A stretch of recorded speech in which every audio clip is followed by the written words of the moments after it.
Are you in the express entry pool already?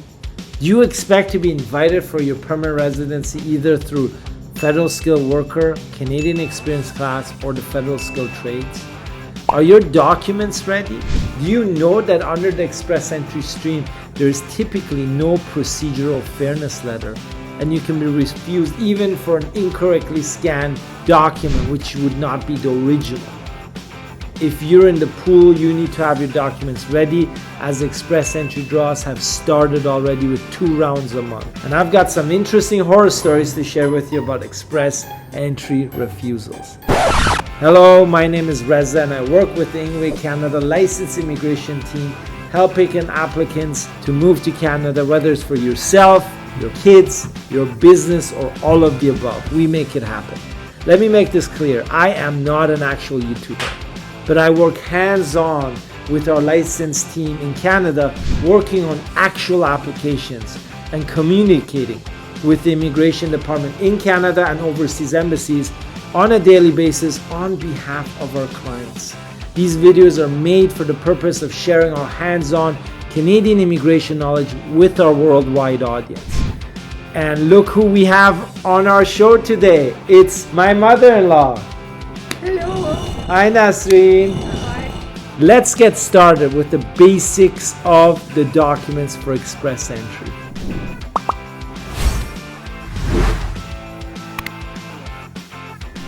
Let's get started with the basics of the documents for express entry. For the checklist, when do people need it ready? At what point is the checklist valid?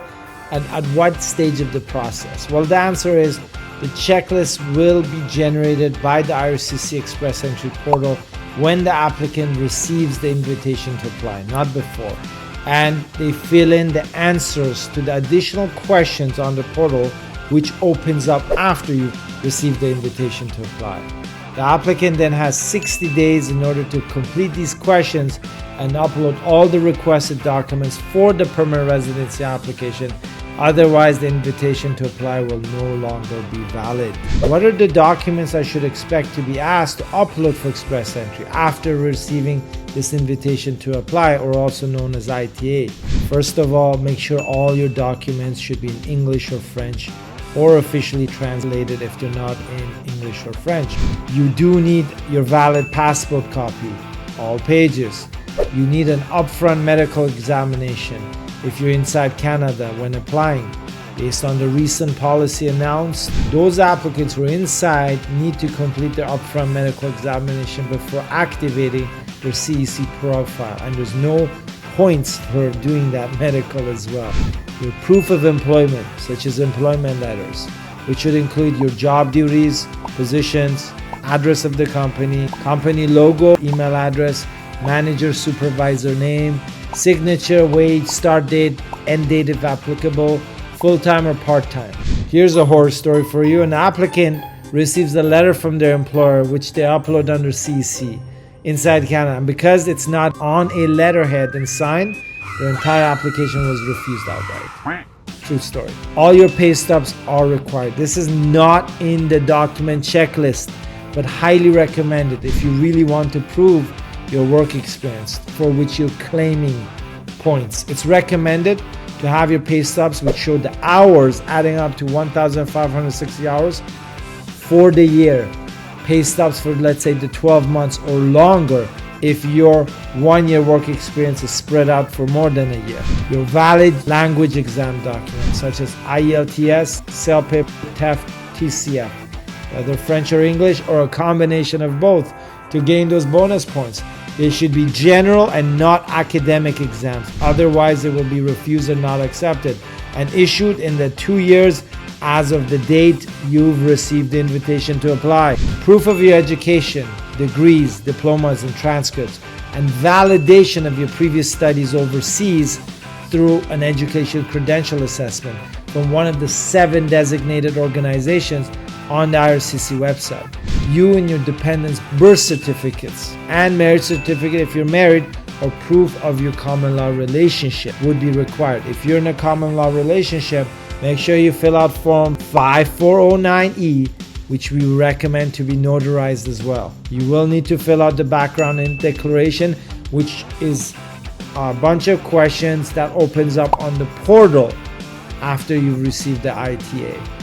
Your police clearance certificate from your home country or any countries where you have lived more than 6 months since the age of 18, and you don't need anything from Canada. This is a common question many people ask me. They're like, do I need a criminal check or police clearance certificate from inside of Canada as well? Nope, that's not required. Here's an actual horror story. An applicant scanned a black and white version of the original translated police clearance certificate from their home country. It was refused outright since IRCC said that the document was not a scan of an original document.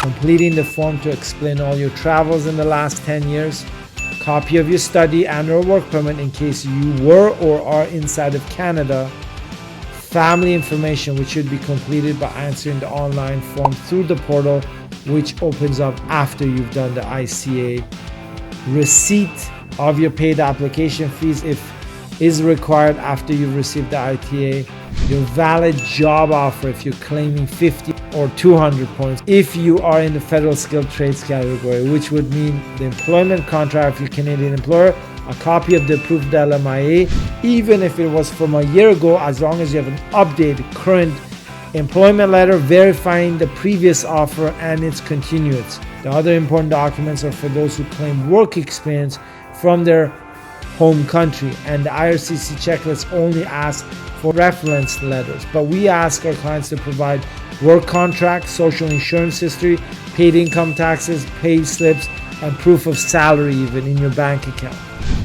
If for some reason the supporting documents mentioned above are hard to obtain, it's important to provide proof that you, the applicant, made an effort to get these documents and an explanation for why you were not able to provide them.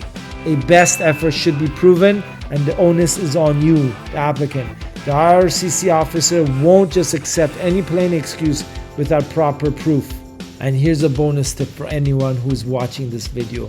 If you have below 490 points in the express entry pool right now and you have no Canadian work experience, you don't have a lot of chances of being invited for your permanent residency. So why are you still just sitting around? Either come to Canada and gain work experience to boost your chances, or come and study. If you're a mature applicant who can't come or doesn't want to study, then we have a solution for you. No worries. Reach out to me and I'll be happy to give you a custom solution so you just don't sit around an express entry pool with another 226,000 people. That's like sitting on a bus with 226,000 people going to nowhere. Listen to his advice. If you're thinking about immigrating to Canada through express entry, studies, work, sponsorship, or business, you're at the right place. We're licensed in Canada and we help applicants like yourself and your families. I can guarantee only one point for you. You will know what to expect, the entire process clearly laid out for you, all the risks identified, and where we can provide you as our client 100% support. No surprises, just results. Our team speaks over 8 languages and we help applicants from over 47 different countries during their Canadian immigration process. Click the link below this video to get a free assessment. If you already know what you want, your timeline is clear, you're ready to apply, 100% serious applicants only, then you can also book a one-on-one consultation with me using the consultation link also included in the description of this video. If you have questions, remember that we're here weekly on our live on YouTube, Facebook, and Instagram every week, Thursday at 11 a.m. North America Eastern Standard Time, where we answer all of your Canadian immigration questions for free on the spot. Talk to you soon. Bye-bye. Bye.